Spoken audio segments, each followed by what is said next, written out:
So,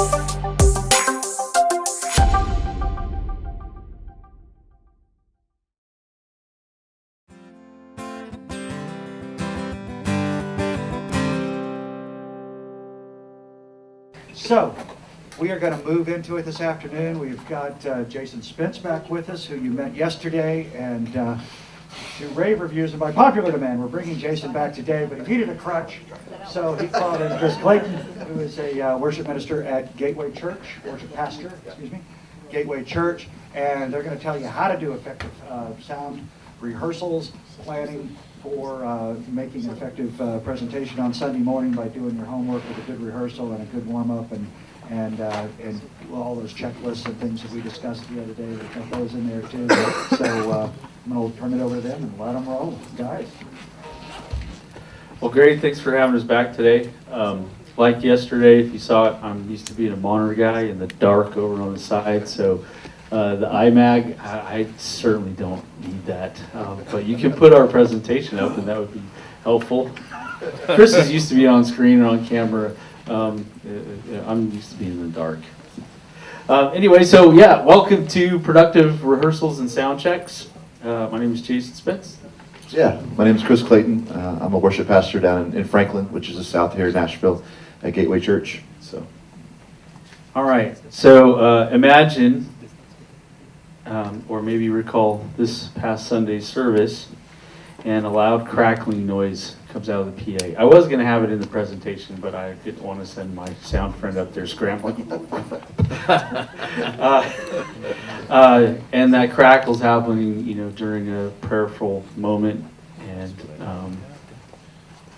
or the guitar goes out on stage. It's He goes happened. to start, but he's starting by himself. Yep. And he's strumming away, but nobody hears it because the guitar's muted. Right. Or here's my favorite: the pastor's out on stage, and he's in the middle of his sermon, and all of a sudden, battery, because it's a dead battery. That's the worst. So don't be fired. You'll act like this especially never as a happened to you all, volunteer. right? Never get fired as a volunteer, especially over a dead battery. It's just not worth it. So all of those things are things that'll derail a service, any sort of production or worship. And so we want to talk through what our routine was throughout the week to help overcome those things. And then, from your perspective, I have a technical perspective. Chris has, you have both left brain and right brain, so you have the creative perspective and the technical. Yeah. But I mean, does that sound familiar on a Sunday morning? I mean, don't play it off like it doesn't happen to you. I mean, it happens to us and every week. So I mean, these are hopefully real life scenarios that we're going to be helping you kind of tackle and avoid as best as possible. In talking with Jason about this, there's never a perfect Sunday morning, so we need to get that mindset out of our mind, because things are going to happen because we're human and things happen when we're human, right? But I think the purpose of today, both from a left brain and a right brain side of things, if you will, is to minimize what we can. I teach my team, both from a production level and from a musician level, that we call them worship services, but our desire is that they're encounters with Jesus every single week. And so whatever we can minimize distractions that our people encounter Jesus in a really fresh way, then we do our job as best as possible to prepare for that. And that's kind of where we're going to kind of hone in on that today. so before we get started, we wanted to kind of have a better idea of who is in the room with us. How many people are actually full-time, like a paid staff member at your church? Yeah, full time. Okay. About part-time staff member? There we go. Full-time. Volunteers? The majority. Yeah. Volunteers. About as suspected, I Yeah. think, yeah. How many, what size church? 500 seats or less, show of hands. Okay. All right, 500 seats or more? Okay. All right, it's about half and half, okay. How many are worship pastors? Yeah, that's Oh, there helpful. we go. There we go. Ah. Any worship pastors?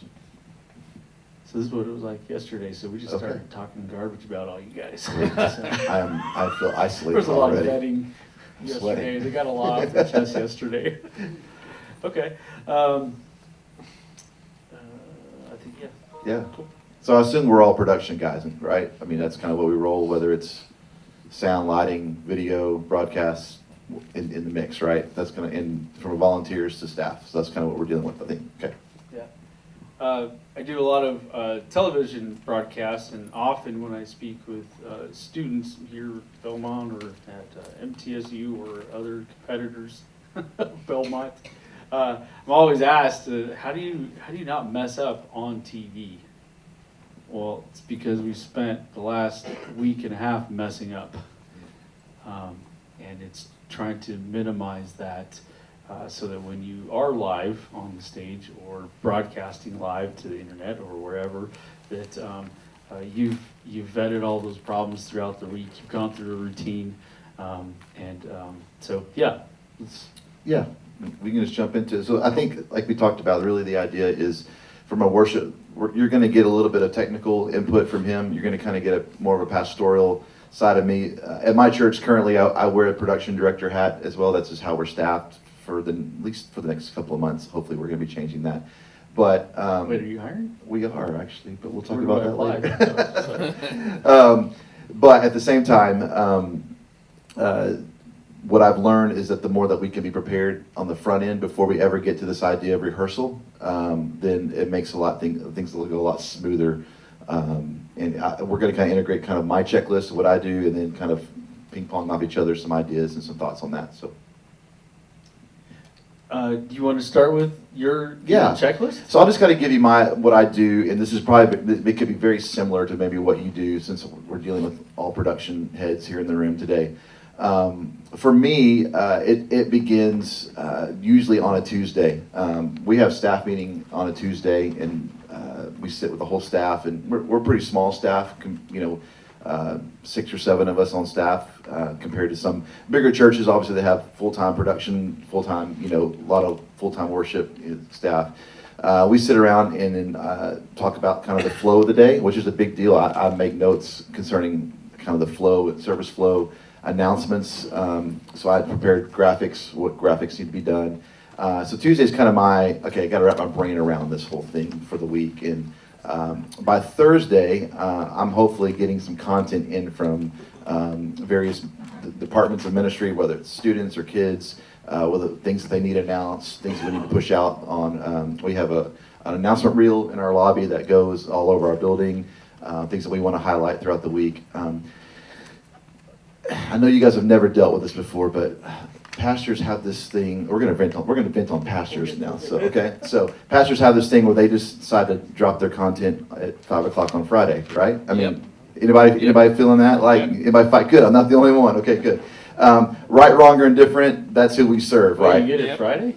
Sometimes. I'm going to talk to my pastor. Yeah. Sometimes it's Sunday morning. Saturday. If I get it, well, Sometimes so that we'll morning. get to that in a Morning. minute. So by Friday, usually Friday at 4 o'clock, I'm going over to our building and I'm making sure there's just kind of a mental checklist that I'm going through. I'm firing up everything from a production standpoint, from front of house console to lighting to video, anything that is going to be a necessary component to a Sunday morning. I'm firing it up to make sure it just turns on. Because how many times have we assumed that it's going to turn on Sunday and it didn't turn on, right? So hopefully, barring any gremlins that get in over the weekend, everything's going to turn on Friday or on Sunday because I've turned it on Friday. I'm checking everything from haze fluid, like we use haze for our haze machine, and to make, because there's been times literally that even since our new building, we've turned on, we have started the service, and I noticed halfway through the music set that there's no more haze in the air, and then I go back to the guy who's running lights, and he's like, yeah, I think we're out of haze fluid. So, I mean, it's small things like that. I check my pastor's mic just to make sure that the headset's working just fine. I usually, not every week, but a lot of weeks, I'll go in and do a line check where I'll just kind of tap the drum mics, make sure everything is getting good signal flow into things like that. Checking all of our video components and things that switch on that. So I could get very detailed on that, and some weeks are more detailed than others, but that all happens on a Friday. And then I go into my weekend, like I said, hopefully everything is still working so that on Sunday morning that I can walk in and I just begin to focus on leading worship. There are a lot of other things that I do. We can get, I don't know if you want to get into this right now, but as far as like planning center stuff that I do, but We'll get to Okay. that. This is more how are you preparing to start checking things off the list that we know could be a problem? Sure. Taser fluid. The crackling cable. bad cables, yeah. Man, I know I work crazy amounts of hours, and I wish I had more time to spend at the church. But if I have a crackling cable, I'm going to find time, even if it's 10 o'clock at night. I'm going to the church. Don't turn on your PA on Sunday and have another crackling cable that was crackling last week. Maintenance. I think that's a big deal. Musicians, they have crackling cables. I keep a couple underneath from a house always, because they will come in with the crackling cable that was crackling last week. So have a couple of cables standing by for the guitar player or the bass player. Keyboards. It baffles me how those go bad, but they do. So keep a couple of cables in there. But maintenance, big deal. Changing your batteries. That's a really simple one. They're 39 cents. If you're using alkalines, if you're using rechargeables, then they're going to last a long time. Put them on the chargers, make sure they're charged. Connectivity of wireless controllers. Yes. So Chris is using a Clang system. We're putting Clang in at my church, making sure that those things are actually connected and that your team knows how to connect them if it becomes disconnected. And light fixtures. Everybody's in here in audio, but so maybe those light fixtures that are going crazy up there bug us more than the lighting guys. But help them out, point that out, take a note, give it to whoever's appropriate. If it's not you yourself that has to take care of that. Same thing. I always check the pastor's mic. If no other mic works, at least that one is working. We also carry, or I'll also put a couple handhelds up on either side of the stage so that if something happens, we had a guest speaker, checked his log before he went up on stage. He had gone out and sat down in the pew and moved around or something, and it came disconnected, walked up on stage. But I told him where the mic was, so we turned around, grabbed it, and we were able to continue on. So have that backup. Check the backup, make sure it's working, and make sure those lofts are working. So that was preparation. Yeah. Get your checklist together. Make sure you're prepared. That's number one. Just be prepared. Time management. So Michael Farron, I assume recommended or had something to do with you coming in and taking over Gateway, right? Yeah, Michael was the previous worship pastor at Gateway Franklin and in the church I'm at now, and I served underneath him for about 2 years as an associate worship pastor, and then when he stepped down last year, I came into that role. So that's how I got connected to Gateway. Okay, so Michael Farron is also a musician, songwriter, and he had a band called Pocket Full of Rocks. Mm-hmm. And so I'll get to what this has to do with time management here in just a second. But he comes in the office and he said, "Man, we want a new monitor console to tour with." And I knew that they didn't have an engineer. They didn't have a monitor guy. I'm like, "Man, you really want to carry around a monitor console? Do you really want to do that?" And he's like, "Yeah, we need a monitor console." I'm like, "Well, okay, what about personal mixers?" "Nope, we want a monitor console." "Okay, why do you want a monitor console?"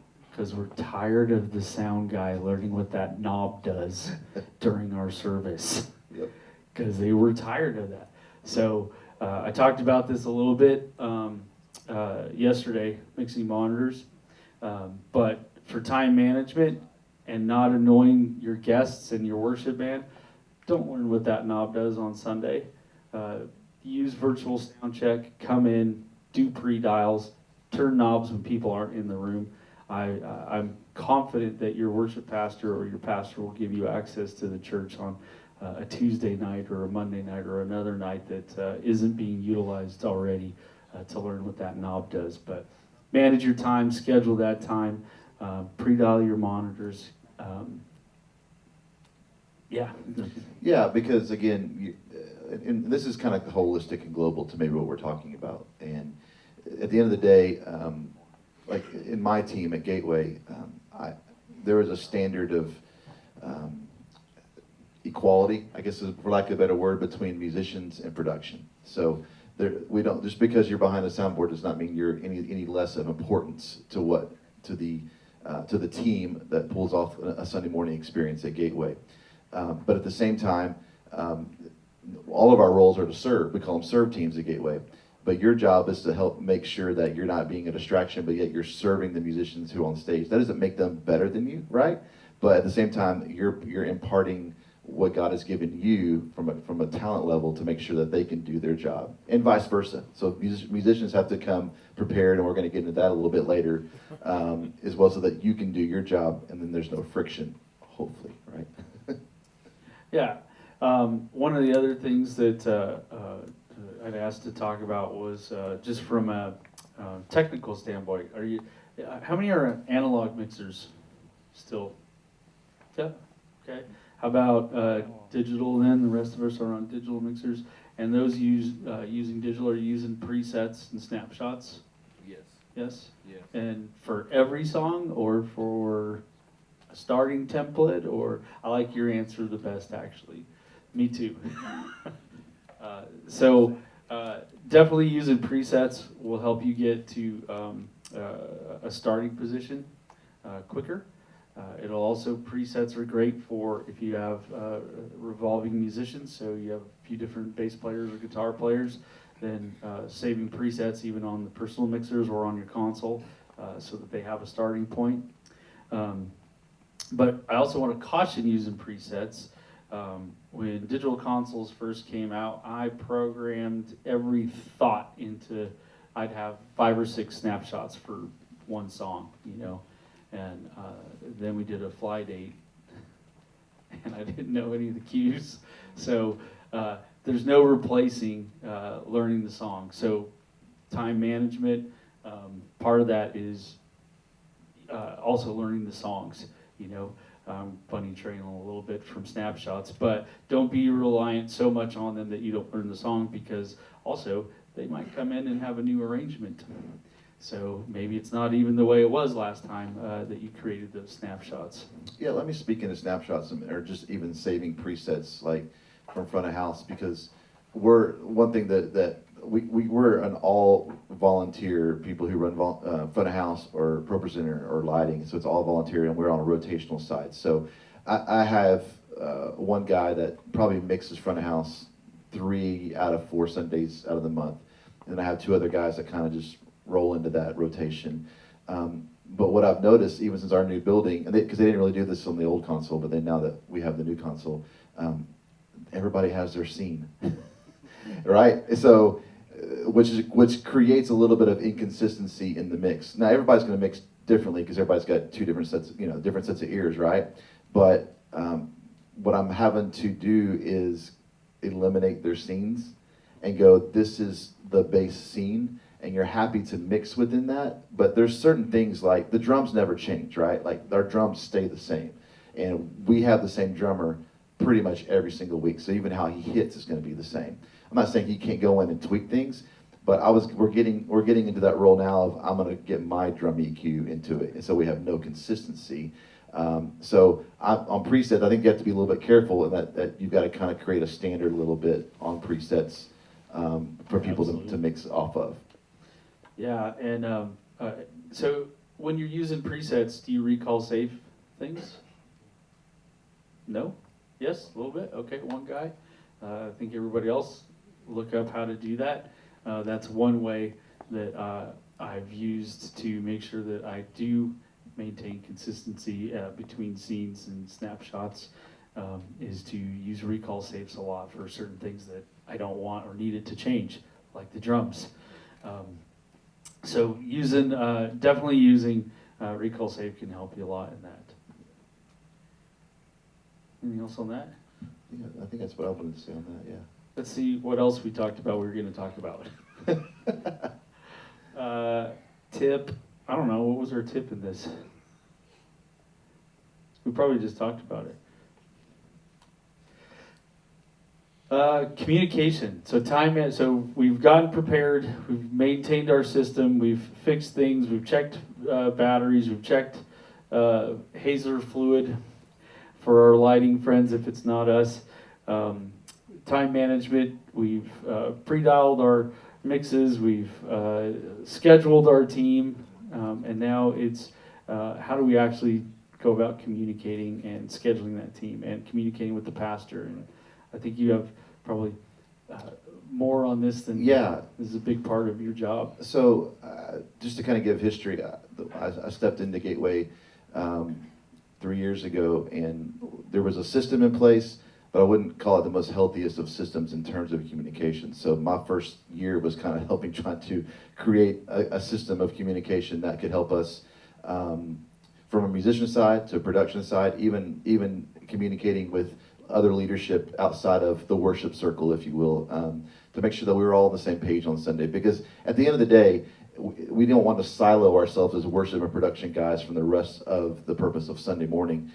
We want to work cohesively. So this is probably familiar territory, but we use a program called Planning Center. Anybody familiar with Planning Center? Okay, great.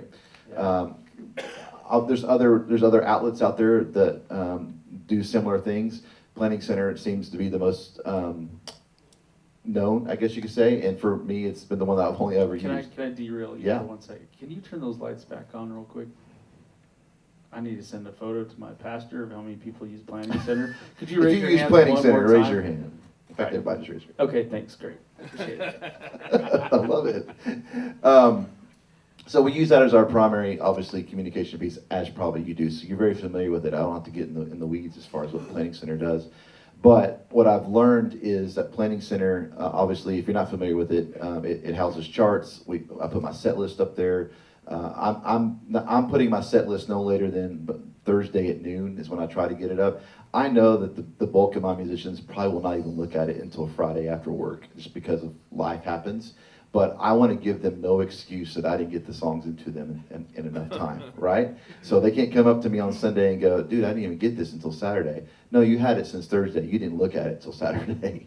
So we put in a chart in the key of the song that we're doing it in. We put an MP3. Usually the chart's a number chart, so it's just easy for them to transpose if you know the number system. We put an MP3 in, and then I'm usually putting instructions underneath those songs going, hey, guitar players, this is a guitar hook. There's a guitar hook I want you to learn. Key players, there's a key section. Piano guy, you're the carrier of the song. So I'm assuming they know nothing, because I want them to know that these are the things I want them to highlight. I don't want them to just assume. I don't want to assume that they just know where to pick up on different cues within the song.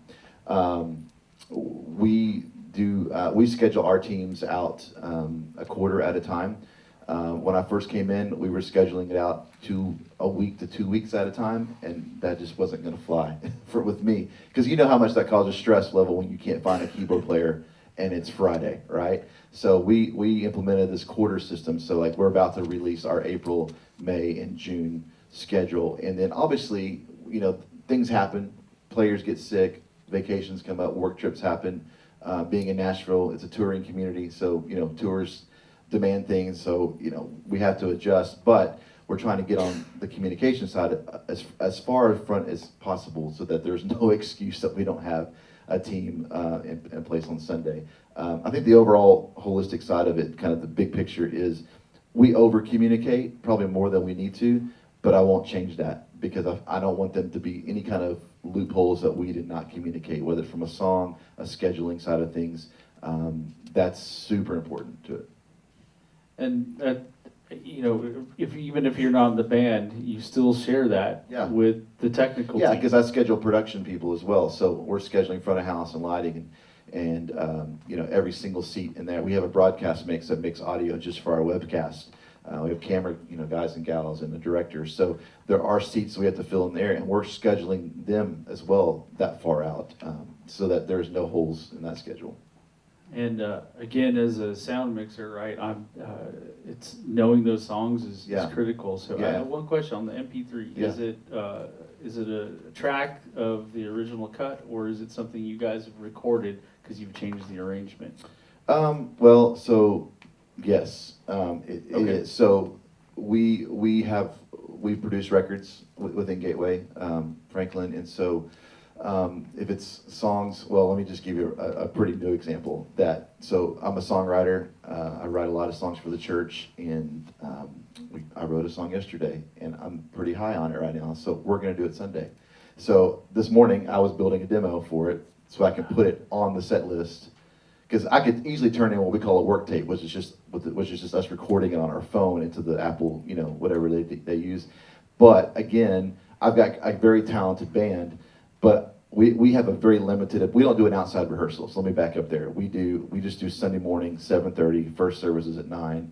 There's an expectation for them to come ready to go, learning this song. That's why I'm telling you, we do as much as possible from an MP3 and chart side of things. So there's no excuse they didn't know the songs, because we expect them to know the songs. And this Sunday morning's more of a run through, tighten it up. So in this case of the song that I wrote yesterday, I built a demo out so that they can know all the parts. So I've written the guitar parts out, I've written the key stuff out, and we had the vocalist sing it yesterday when we wrote it. So yes, we're making in-house things for songs that we write, but then if it's a Passion or Bethel or Jesus Culture or something like that, then we're just pulling an MP3 in. But if we're doing a different key, Planning Center, little tip, if you don't know it, you can transpose within Planning Center. So if it's in the key of B, your worship pastor can change it to the key of C within Planning Center, prints a new MP3, and even pull down a chart from CCLI. So that may be more in the weeds than we want to get into. But again, communication, preparedness, that there is no excuse that your musicians, but also your production people can hear the dynamics of the song, the arrangement of the song. They know what's coming. And that's across the board. That's from front of house to know how to mix it. That's really important for lighting cues. Like, if there's a big moment you're trying to really highlight in lighting, they have to know when that is. You can't assume they're not going to know it. Just show up and know when that cue is. So Right. And as a sound mixer, I need to know what is the most important thing at any point in the song. So a lot of times, because we don't use Planning Center. So y'all don't use Planning Center in it? You're not by my choice. You're the one church that doesn't right So, now. yes, we are, actually, clearly. So I'm going to need some training. I'll come back next year, Frank. We need some training on Planning Center next year. But whether it's Planning Center, I'm pulling down an MP3. I mean, I did a church production recently, last year, a big Christmas production, and was able to use Planning Center and got to hear the charts, or see the charts, hear some of the music. And for me, I'm always charting out the song. What's the most important thing? Is there a vocal here? There's a guitar part. There's a synth part, or what's? I'm not writing out the keys, but I'm literally charting that out for myself. What's the most important thing at any part of the song? So, yeah. Let me insert something on communication again. We touched on this about pastors and their content, right? So I have respectfully asked my pastor if he could have, at all possible, his sermon note, outline, slide content that he needs to be created and generated for stuff like this to me by 4 o'clock on Friday. When I first came on, I was getting stuff Saturday night, sometimes Sunday morning, and that's being that I'm wearing both hats of a production director and a worship pastor. That became very stressful because I didn't want to put the creation on a volunteer who may not think creatively on how to best format these things. So I asked him respectfully to do that, and that culture has changed, but I have to hold on loosely because things happen in his schedule throughout the week where, if a funeral were to come up, well, that completely derailed his whole sermon prep. So now I may not get it till Saturday at noon. I have to be flexible in that. That's just part of it. We ask our guests, you mentioned guest speaker, they have content as well. Sometimes they're going to turn it in a format like PowerPoint that I have to go in and kind of rebrand it to maybe the series that we're in, and go in and kind of tweak it out so it looks cohesive to what we do on a Sunday morning. So I asked them to have it in by Thursday. That way it gives me an extra day. So that's kind of a content kind of piece that I ask our leadership to do. And like I said, I hold on to it loosely. But at the same time, so I'll give you a real world example. Very rarely does our pastor do this, but he showed up Sunday morning, and he had made a lot of changes to his slide content, which, 2 or 3 our volunteers can handle, but this was like 10. Whole deck. This was like, here's a whole nother script, and it threw our volunteer for kind of a loop, and it made us have to start about 10 minutes late, which, in the big scheme of things, it's not that big of a deal. But if you're running multiple services, and that impacts kids ministry, because now they're having to hold kids back 10 more minutes at the end. So it snowballs, and so I had to have a respectful conversation with them, going, hey, if it's that much change in the future, send it to me, even if it's at 10 o'clock at night, and I'll jump on and do it, because I don't want anything to derail rehearsal that morning, so that we are distracted from what we're supposed to do. Probably the other thing, communication-wise, if you want to talk about this too, is you may do this, and if you don't, I highly recommend you do this. But after rehearsal, our rehearsal ends at 8:30, and by 8:40, we're backstage in our green room area, and I walk through the whole planning center sheet. Now, you can print these out. You would know this, but you can print these out. I'm taking notes. You can print, as you know, you can print out the sheet, and I walk through the entire day, and I assume they know nothing. Meaning, I know they can read, right? They're educated people, but I will literally say, countdown begins at 8:55. So make sure that starts at 8:55. Our first song is, This Is Amazing Grace. And, and then this is I'll go down the whole set, and I'll talk transitions as well, because a lot of times transitions, the band may know, but our pastor may not know exactly when he's supposed to come up. And so I just tell him, this is when you would come up, Charlie, to come up for this. This is when your podium would be brought up by the ushers. Our lead usher comes to that meeting as well, so he knows when to move. So it's kind of our cohesive kind of rally point for the morning that we do before our first service. And like I said, I just assume they know nothing. I know they can read, but then me verbalizing it makes it stick a little bit more. So that's a huge communication thing that I try to accomplish on a Sunday. Yeah, I would think too, even if it's not your worship pastor that's taking that initiative, or that's not part of their routine, there's nothing that says you can't do that yourself and take that leadership role, and run through that with your lighting and pro-presenter person and whatever. In churches that I've traveled a lot and led in different churches, I was in a church a month ago in Texas, and this has happened multiple times, but it wasn't the worship leader that did the run through. It was always the production director, whoever was calling point for that day. So I kind of would put that on you guys who kind of run that area in terms of keeping it cohesive, always yielding to what your pastor and your worship pastor want, working together to make it cohesive though. And for those of you like me that don't have planning center, you can always send a text on Friday. That's true. We'll get you Hey, there. so anything you want to tell me about? Because maybe you caught wind of something from somebody else that an entire new band's coming in or something. That way, at least, you got to communicate at least a little bit, take a little bit of initiative. For me, that little text on Friday, hey, anything different going on in service? And sometimes it's, oh yeah, I forgot. Yeah, there's somebody else coming in. Or so-and-so's sick, or whatever. That takes stress off of my brain, at least, that I know, okay, maybe I'm going to come in a little bit early, or I'm going to go in Saturday to set it up, line check, whatever this different thing is. Again, just being prepared, managing my time, but all that was, first I had to communicate and figure out what that was. So even if you don't have a great tool like Planning Center, like all of you do, text messages work great too. I think you've noticed that this is about rehearsals, but we haven't even touched the stage yet.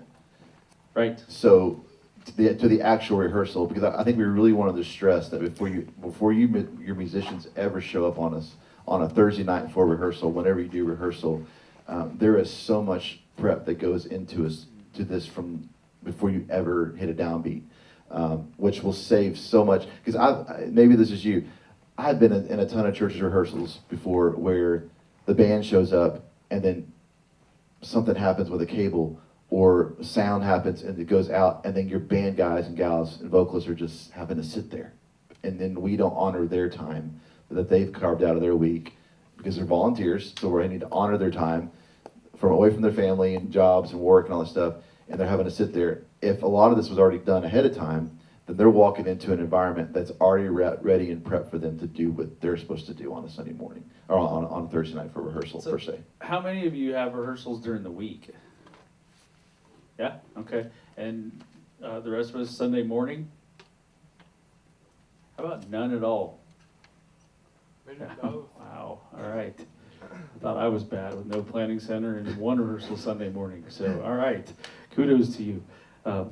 Okay, yeah. Yeah, so then you're able to do what you're supposed to do. So if you run front of house, you get to do just mixing. You're not having to fix anything or troubleshoot. If you're running lighting, if you're running, pro presenter or lyrics, whatever, you're not having to sit there and hold up the band so that you can fix planning center or pro presenter slides. You've already got all the content from your worship pastor to put all that in. You're not waiting to the last minute, because there's nothing more frustrating, trust me, I'm a worship pastor, I know this, than to show up and the arrangement of the slides are wrong, or the wrong cables are run for something because you just no communication happened during the week. So that's why we spent so much time on the front part of this, is talking about before we ever step on a stage, these are the steps that make a rehearsal the most effective. Then we get Sunday morning though, so we'll talk a little bit about Sunday morning. Yeah. I would say from a worship pastor, I've had to learn how to read my pastor in a moment. If I heard a laugh over there. I would say even from production people who serve, whether no matter what your role is, front of house, lighting, what it is, you've got to learn to read the moment of the room. Meaning that we are so script driven sometimes in production that, yet we serve in an environment that the Holy Spirit can just flip the script on us, right? And things can happen. So, for me, as a worship pastor, if there's a moment in the room that I feel like we need to go to a completely different song, I need to be able to trust my Pro Presenter tech that morning that they know how to get around in Pro Presenter enough to find that song. Yes.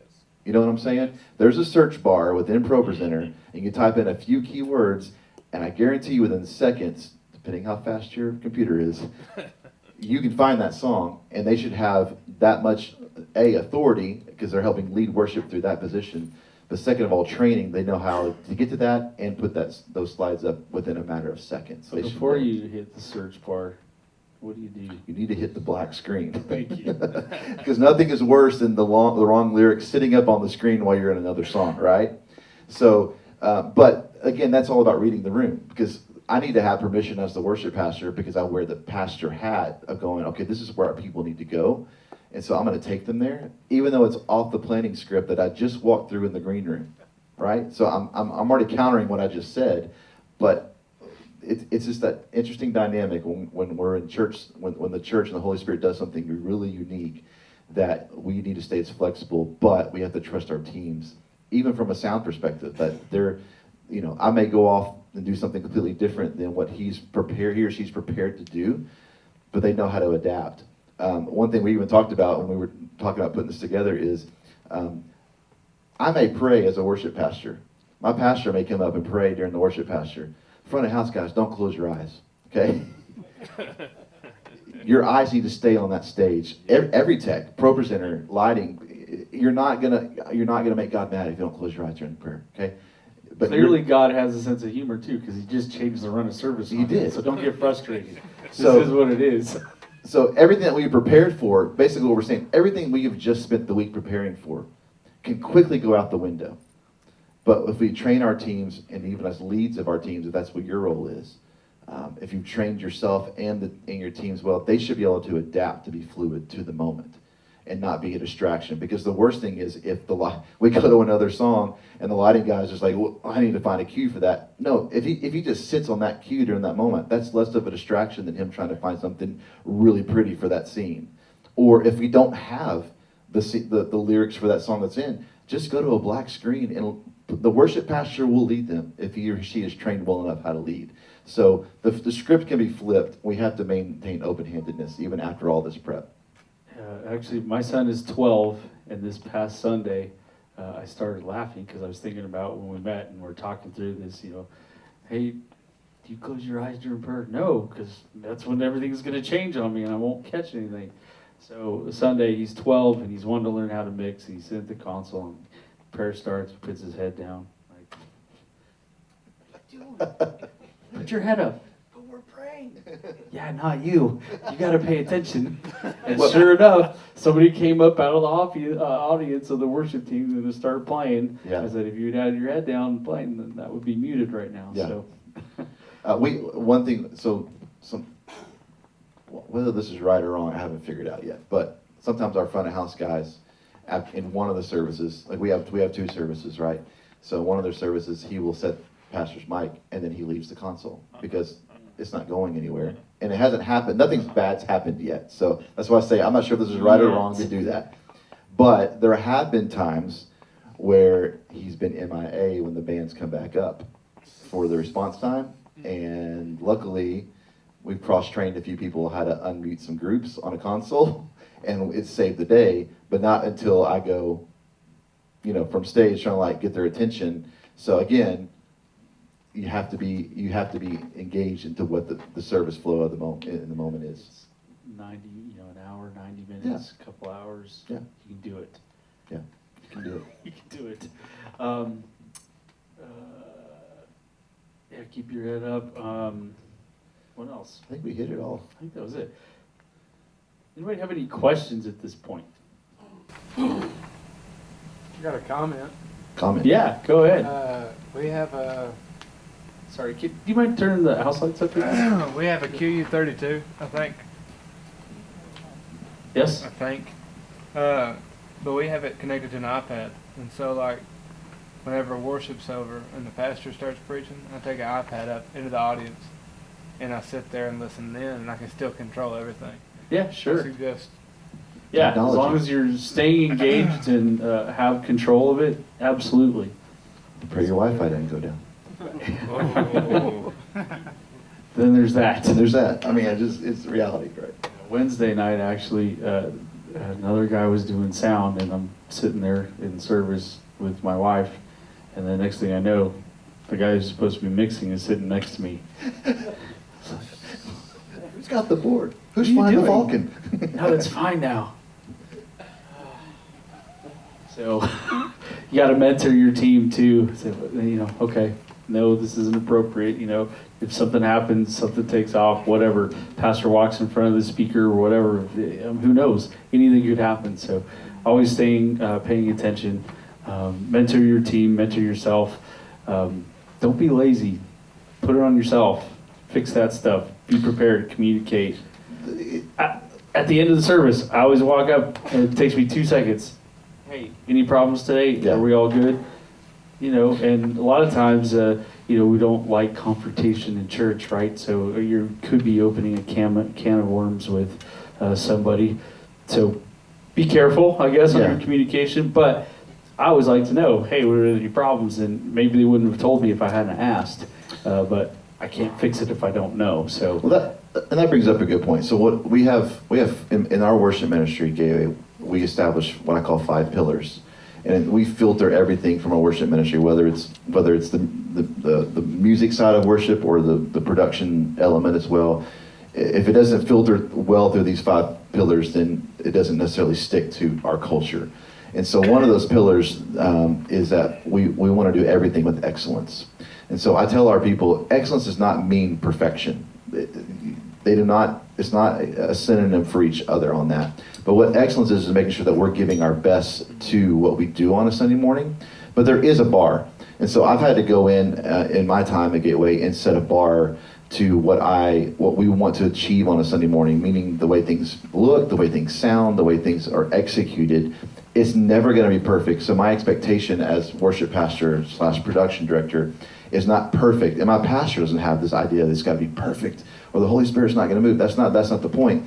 The idea is that we are giving our best so that we're not detracting from what God can do in those moments. So there's got to be someone setting a bar. If there's multiple bars within your church, then you're never going to, there's always going to be a missed opportunity of excellence in there. So if that's you and you run point on your production, whether you're a volunteer or on staff, reiterate the level of excellence that needs to be on a Sunday morning, because there may be one person in that room that needs to hear hope that morning. And if something goes wrong on a production level, whatever it is, define wrong, it could be anything. It could hinder that moment of happening. So our job is to help support that message. Yeah, worse than hinder. It could literally make, Life or death. It's biblical. Yeah. They're not supposed to walk out the doors the same way they came Absolutely. in. Yeah. And so if that mic goes out, or that mic's crackling, or something is going on, that especially something you could have done during the week to prepare, right. Then man, you could have really missed that opportunity, ruined that opportunity for someone for someone's life to be changed. Yeah. Any more questions? Thoughts, comments? This isn't necessarily specific to rehearsal time, but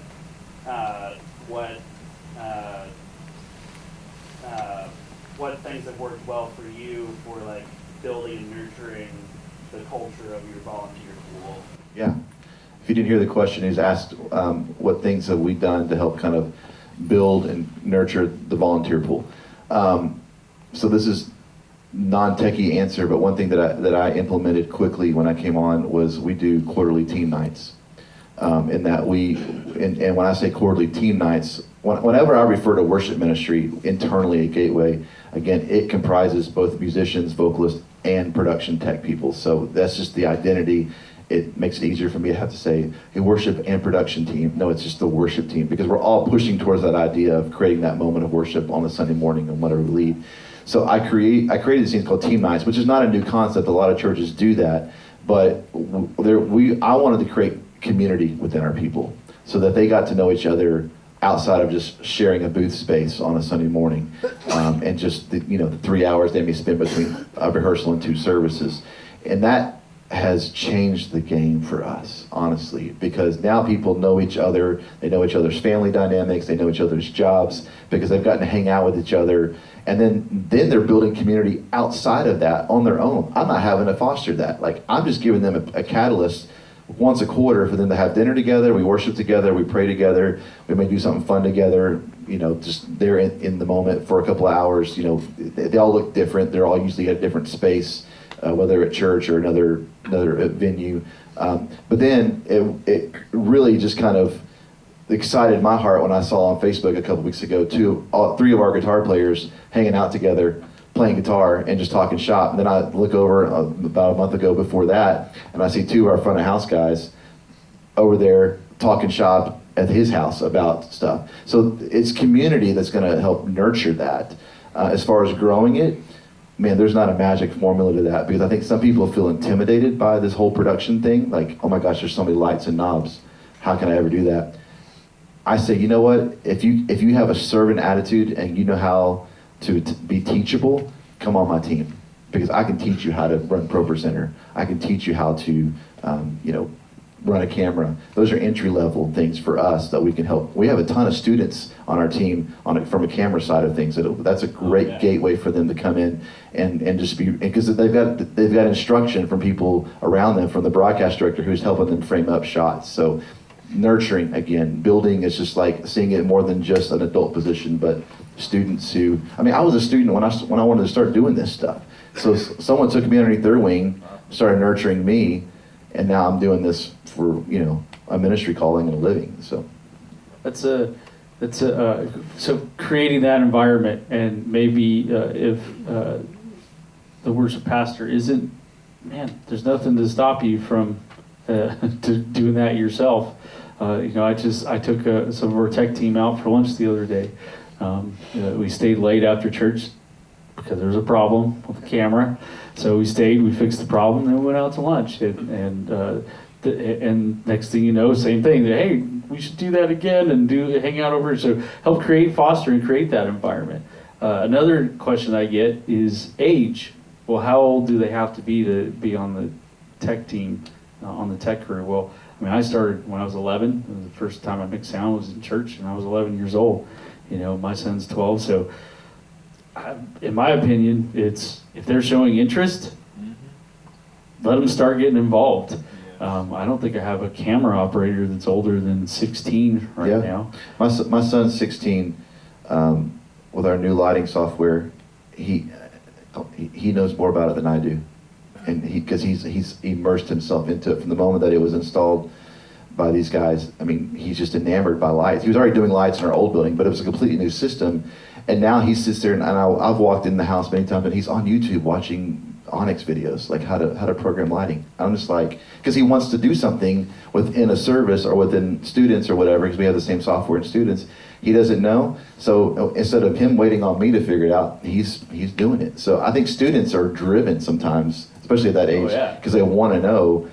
They want to go find answers, and they're the YouTube generation, right? So they're going to go look on YouTube. So I had to ask my son how to insert this thing on PowerPoint the other day. fix my car on YouTube. So I mean, you can do it all. Any other questions, thoughts? Yes. How do you go about training your volunteers, like developing a curriculum? Do you start out with something in particular, and how do you explain to them the more technical terms of, all these volunteers might not have a background in audio. They might just be. Great question. How do we train people? How do we implement them? Is there a space that they start out in? So he's asking. Before they ever step foot in a booth, whether it's musician or production people, I go have coffee with them. Like, I start there. Like, I want to get to know them.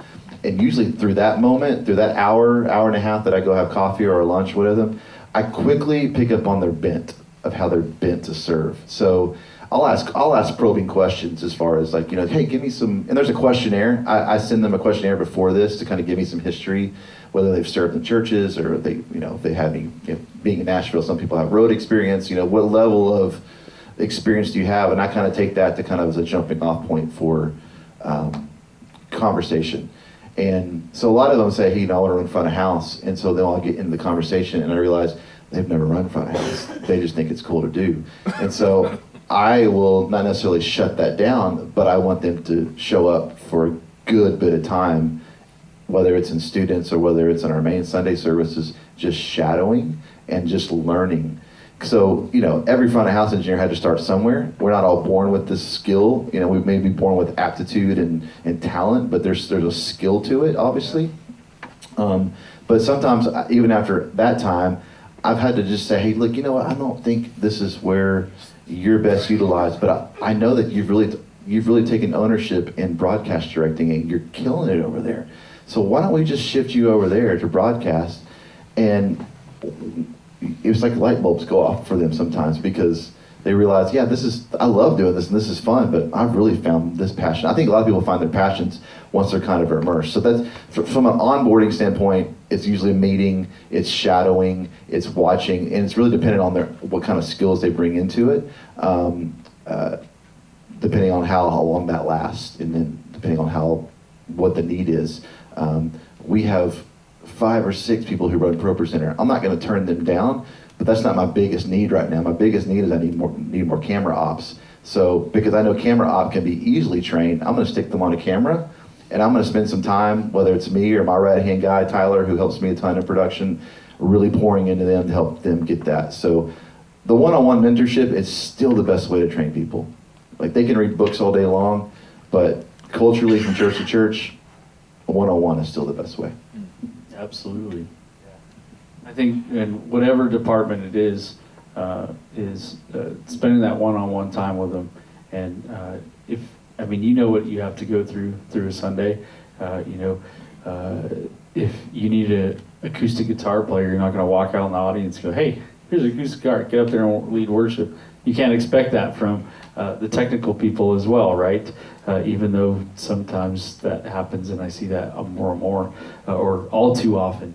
But spending that time to mentor them and develop a checklist of, okay, what's some criteria that they have to know and understand. With audio, can they wrap a cable? That's a great place to start. Yeah. Do they know how to patch a stage? That's a great place to start, because before you move a fader, you should really understand that. You should understand gain structure, signal flow. Right now, my son, he wanted to learn sound. I was like, okay, well, let's start on the stage. Yeah, but the console's out there. Yeah, you're not starting there. So how does the microphone get into the system? And he understands that now. So, okay, so now when it gets to the console, if there's a repatch or something, he can walk up there and patch it himself. So just going through, what does it take to actually do that? And then, and it doesn't happen overnight. It doesn't happen over just a couple weeks. You're going to invest some time in your people. Yeah, and so then there's the heart side of it too. It's probably most important pastoral side that I have to wear, that I love wearing. We have 2 other venues other than just our main sanctuary. We have a student venue for students on Wednesday nights and kids. Well, I never want to belittle what they do, but those are also great training grounds for new people, because there's a little bit less of a pressure in kids. There's just kids just want to have fun and goof, and we still press worship. We teach them worship, what that is. We do the majority of the same songs in our kids as we do in our main worship, but it's much lower of a pressure. I don't know. Kids space sounds better than most people's sanctuaries, but it does actually. But the point being, if they're not willing to serve in the kids and student area, and they only have this bias towards serving the sanctuary, well, there's something I have to address immediately. And we have people that kind of cross-pollinate venues, if you will, that may serve Sunday morning on a camera, but they're over there in Pro Presenter on kids the next Sunday. So we don't see as different tiers, but there are lower pressure environments, I guess you could say, that help train that. yeah, absolutely. What's your strategy for helping to give people that over the intimidation factor? Like, I don't have a lot of people that want to do audio, but I'm the only audio guy because nobody else wants to do it. Because as soon as somebody gets back there, sees everything, they kind of just start off. I think a big deal is like what Chris said. That's not the first place you start, is putting them behind this console, because they're gonna be afraid of crashing the enterprise. It's gonna freak them out. Unless it's my son who wants to start there. He's like, no. He's still, either way, you don't put them behind the console first, right? You start with coffee and make sure that their head is in the right spot to actually start doing that. And then you mentor them and say, okay, well, yeah, ultimately there's a console we can get to, but I really need help putting mics up, placing a mic. Why do I put it here? There's so much more, especially with audio, before you get to actually mixing, that you should be mentoring and teaching. And by the time they get in front of that console, they'll have more confidence, And you've started with coffee, so you've gotten to know them as well to starting there, that relationship. As far as getting people from your church, have you asked your pastor to make that announcement, or do you put it in the bulletin, or somewhere you have to communicate, right, that you need help? Yeah, but nobody wants to do it. Like, it's not even like, okay, we're at the board, this is what you do. It's Right. Like nobody's answering the call. Yeah, if you, where are you from? Milwaukee. Okay, do you have any schools nearby? Universities? Yes. Go there. I bet you, see, the sound guy walked away from the console. Hey! Did you not pay attention? No, I'm just kidding. I picked on him yesterday too. I was like, hey, no, find students. I mean, for me, we're kind of blessed here in Nashville, surrounded with a ton of great schools like Belmont, which, by the way, I need some guys at my church. So if you're looking. Start your universities and find who the directors are of those music programs and the audio programs, and that's a great resource. They're needing time, real world experience. You're going to get someone that probably already has been taught gain structure and signal flow and all that. So I would go to your universities, your local schools, see if you can find some people. And understand that's going to be rotation, right? Because they're only there, 2 to 4 years, maybe 5 or 6 if they're really good at it. And Right. So be prepared, right? Take some mental notes and start developing your program of how to train those people, and get a couple of them and put them in a rotation, because you don't want to burn them out either. I think when anything's intimidating, whether it's what we're talking about today or anything, when it gets deconstructed, it becomes less intimidating. So at this point, like Jason was saying, when you start on the idea of, okay, we're not even look at the bells and whistles on the console. Let's go up to the stage. Let's just figure out what a microphone does. And let's talk about how that gets back to the console. Then let's talk about gain stage, and let's talk about compression and gating and all that. So when you deconstruct it, and the bells and whistles and lights and flashes and faders melt away because they actually understand the process. So deconstructing it for them, and that's true with ProPresenter. That's true with lighting. Like once they understand the guts of it, I think intimidation slowly melts away. That may take more time for others than some, but that's part of the process of training and discipling and pastoring our volunteers. I mean, you don't read the whole Bible on Sunday, right? It's one scripture, you're breaking it apart, so no different with anywhere on a tech team. I mean, sometimes I have to do that myself, just I got to break this back down to the basics and build back up to wherever I feel like I need to be. Yeah.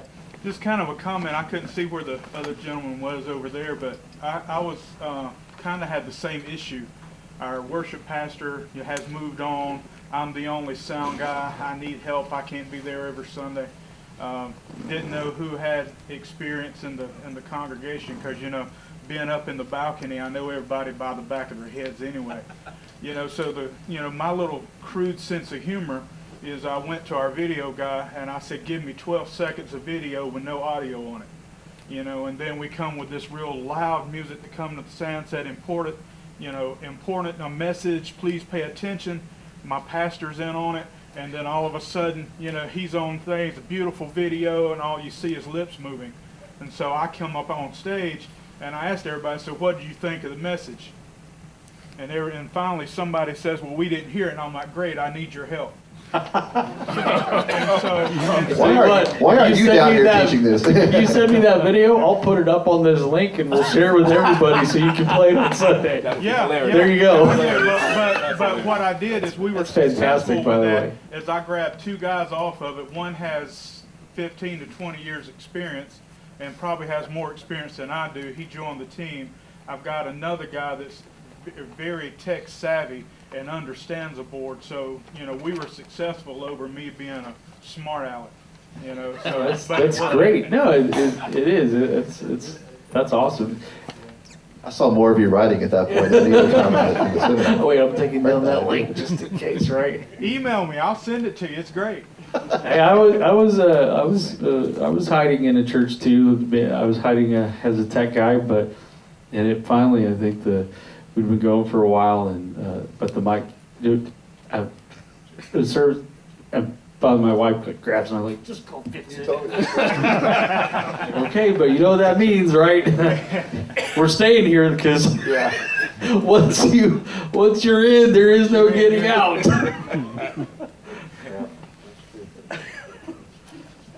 What else? Anything else striking?